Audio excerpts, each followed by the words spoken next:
Hi, I'm Josh McGrath, I'm Andrew Haas. and this is the Art of Pursuit podcast.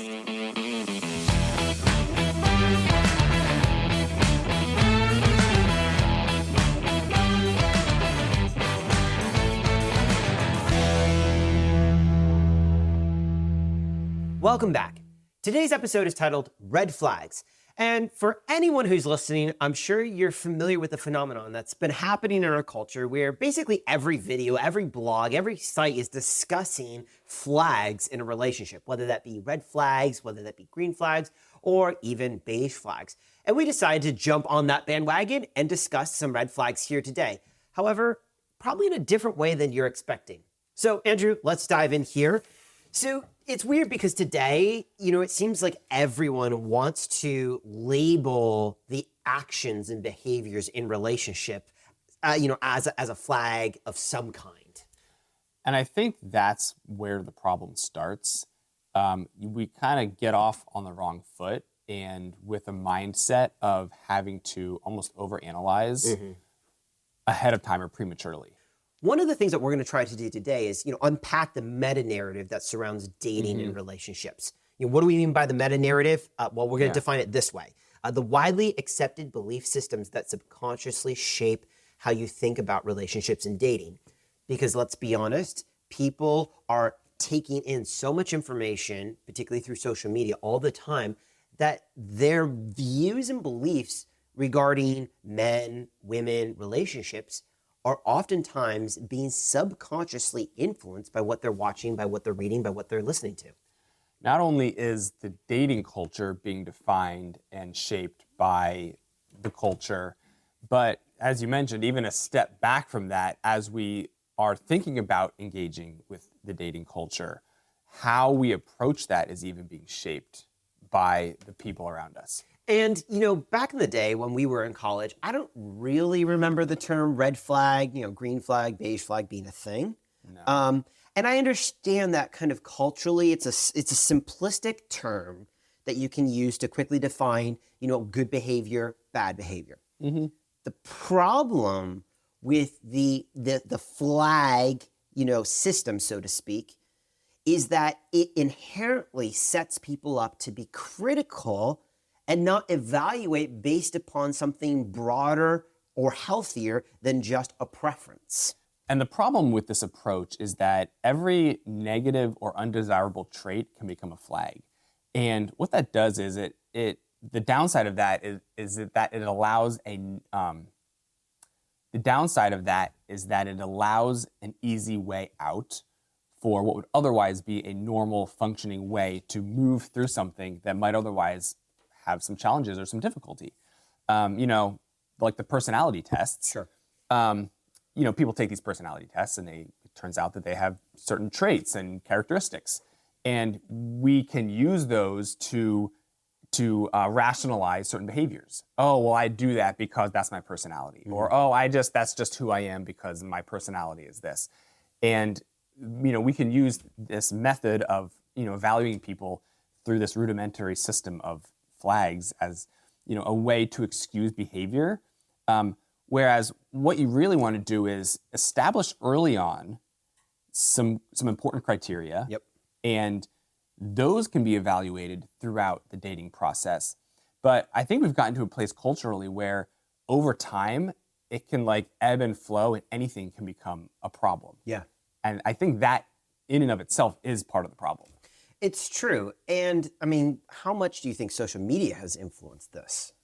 Well, social media is probably largely to blame. Either way, it's a problem. And social media is conditioning us, probably subconsciously, to think about and approach this in an unhealthy way. Obviously, social media is contributing to this. And the reason I can say that so confidently is because think about our ADD social media culture, scrolling endlessly morning, noon, and night. The algorithm showing us our preferred video content. And so you're hearing from sometimes very unhelpful voices, sometimes from people trying to be helpful, just it doesn't come across that way. Dozens and dozens, maybe hundreds of people defining red flags as XYZ or green flags as XYZ. And what people begin to do is they begin to adopt those beliefs And so now when they're in a relationship, when they're looking at a potential partner, they're looking at the woman or the man, the relationship through this lens. And suddenly they're saying, well, that's a red flag. When, well, maybe it is, maybe it's not. Mm-hmm. But they're evaluating based upon all of the videos and all the things that culture says. An example here is one that we've seen on many, red flag lists regarding men is if men have no friends. Mm-hmm. Now, we've talked about the importance of men being in community in the past. Men should be in community. They should have friends. But a recent study came out and found that 20% of single men have no friends. The male loneliness epidemic is very real. Now, if you're a woman and you're going out on a date with a guy and you find out that he has no friends, that's concerning. But I don't know if I would jump right to red flag, because when you understand the male loneliness epidemic, it provides some context for you. Mm-hmm. Again, our encouragement would be he needs to be working and moving towards relationship with other men. That's extremely important in his life. He should have authority. He should have accountability. But if you're going to use that as an excuse to just eject, get out of that relationship, get out of that date because you're like, red flag, he has no friends. I'm like, that's not a healthy evaluation of what's taking place there. It's not black and white. And you could say, what if he drinks? Or what if he doesn't drink? Yeah. It's like we can make decisions based on something that we observe. And yeah, maybe there's room for growth. Maybe there's an opportunity to change or establish more mature behaviors. And to the friend thing, that's absolutely important for guys to grow in that and to move toward friendship specifically with other guys. But yes, on the surface, just the fact that a guy might not have any immediate close friends, sure, use that to evaluate the picture, to have a more full picture of what's going on. But let's not kid ourselves that social media is absolutely influencing us. It's not a matter of if, but it's just a matter of how much. Mm-hmm. And I think the danger is we don't realize how much. It's this subconscious, it's like this below the surface influence that we don't realize we are succumbing to, but it's there and it can be quite dangerous. And the irony is you've got all these videos online. Mostly women will make them, but men will too, where they will discuss the red flags of men, or occasionally men doing it of women. And almost always they're talking about red flags based upon their experience on a date with that guy or a date with that girl. Mm-hmm. Rarely is it red flags based upon any longevity of relationship. Mm-hmm. And almost never do you find happy, healthy, mature married people making videos about red flags or green flags? And the ironic thing is that, so many people allow the dysfunctional, broken, selfish experiences of strangers online making videos about red flags and green flags to influence what they believe are red flags and green flags in their own relationship. And it's like, stop allowing the internet to define for you what is good and what is bad. They're not interested in your relational success. They're not interested in your happiness. But because we're addicted to scrolling on social media, we are influenced whether we want to be or not. Too often we'll take the views and opinions and experiences of others, and without any experience of our own, we'll adopt something as problematic or good, and we'll try to implement it into our own world, kind of sight unseen. Yeah. Oh, so-and-so said this is a problem, so it must be a problem in my world. Now, sometimes that could be the case. There's definitely discernment to be used. But, there's often very little correlation between the red flags that people have and the long-term, I'll say the preferential red flags, because there are certainly problems that can exist. Those should be pretty apparent early on. At least that's the goal. But a lot of the red flags that people end up having, there's really no correlation between the long-term success of a relationship and those flags. Mm-hmm. And again, what's hilarious about the entire red flag game altogether is so much of what we've recommended that men do on this podcast are classified by culture as red flags. So, we see things like, being super intentional, moving too fast. That's considered a red flag based upon today's culture. And again, men and women need to stop turning to social media and to culture as a whole to define for them what is healthy or unhealthy behavior. Stop using Instagram or YouTube to define for you what is a red flag or green flag. Get out of the flag game altogether. So what should you treat as a red flag? Culture has defined a lot of red flags. And so as an antidote to the red flag culture, we are not going to define any red flags. Yes. And why are we not going to define any red flags? We are not going to provide a list because the red flag approach is inherently unhealthy, and it can too quickly or too easily give you this eject button. You can too quickly say, oh, that's a flag, I'm out. And we've talked about this before, that when a man is under authority, he's not outsourcing, the decision-making to somebody else. He's still responsible to make a decision. And in the same way, the reason why we're not going to give a list of red flags is because we don't want to become the place that you're outsourcing your decision-making to. You have to make the decision with regard to what is healthy or unhealthy behavior. And we don't want you turning to social media, which includes us, to try to figure out what is healthy or unhealthy behavior. While we'll provide some parameters and some examples from time to time, ultimately our charge is always go back to your authority and accountability. If you can't define for yourself what is healthy or unhealthy behavior, turn to your authority and accountability and invite them into that process. And you should quickly be able to determine, is this something to have a conversation about, or is this actually a deal breaker? Because one of the bad patterns that gets established is, in marriage, you don't have the option to just get out. And guess what? There is going to be a lifetime of red flags that you're going to see in the other person as you get to know them more. That's not a problem. That's just life. Those are just people being people. Exactly. And so if you want to eventually have a healthy marriage and living with someone where you're going to see flags daily, if you look hard enough, so, in the dating scene, you want to work toward that future possibly. Whereas if you're just looking for red flags early on and using that as a way to just get out or as a way to withdraw or retreat, that's just going to set you up for failure. When you have those patterns established someday, if you're married, you're going to be operating in those same patterns, and that's going to provide a lot of difficulty. That's a great point, because the problem with the red flag game is it essentially gives you permission to be critical about another person. And as you said, in marriage and in life, you will always be able to find something critical about another person or a situation. I mean, heck, I have plenty of things that I'm critical about myself. Raising flags on yourself. I'm raising flags on myself constantly. I'm a walking red flag, according to me. Don't even wait for her to do it. Exactly. But that's because that's if we're being critical. Now, if we're looking at behaviors, if we're looking at maturity, that's a very different thing. And the problem with this red flag game is the fact that everything's lumped into the same arena.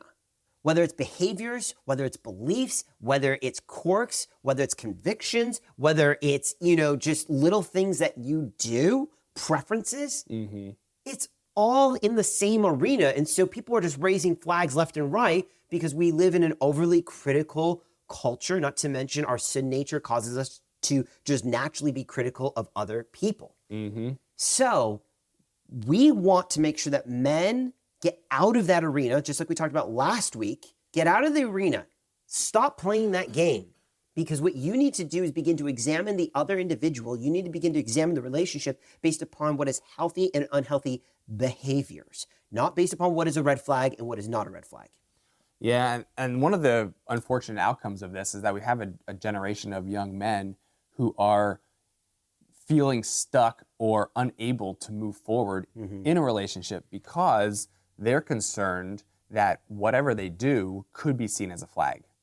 Yes, and this is why it's so important that, men involve authority and accountability, because then they're able to walk confidently in their relationship without having to be afraid about, is this a red flag? Is this a green flag? And it's like, stop trying to live up to social media's expectations of what is, either red or green flags.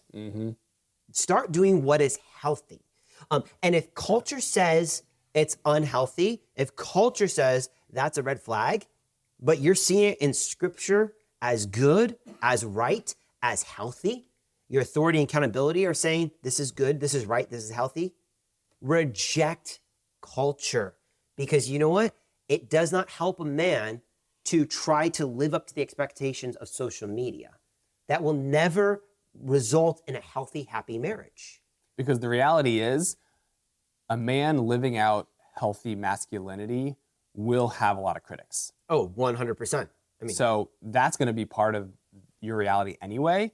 And so the goal isn't to avoid criticism. The goal is to know what healthy is and walk in that. Yes, and if she's saying that, you walking out healthy masculinity, you being under authority and accountability, you being intentional and having vision and purpose for a relationship, if those things are red flags to her, then she's not the woman you should be pursuing. And it's easy at that point for the man then to just continue moving forward in a healthy and mature way. And, our culture likes to use these terms, high value, low value. It's all about trying to get a high value man or a high value woman. And I'm like, how about just a healthy man? How about a healthy woman? Let's pursue health, because if two people who are obviously very broken, who are sinful, who need Jesus, are pursuing health, are pursuing Christ, I'm like, yeah, that's good. You're going to be able to overcome a lot of the broken obstacles that are going to result from just living life. And there will be plenty of opportunities to be critical. There'll be plenty of opportunities to identify quote unquote red flags. So trying to identify red flags pre-marriage, not particularly helpful. What you're trying to do though is identify whether this person and whether you are able to pursue health and whether you're willing to pursue ultimately as a believer, Jesus, because what's going to make a successful marriage is not two people with no red flags, because that doesn't exist.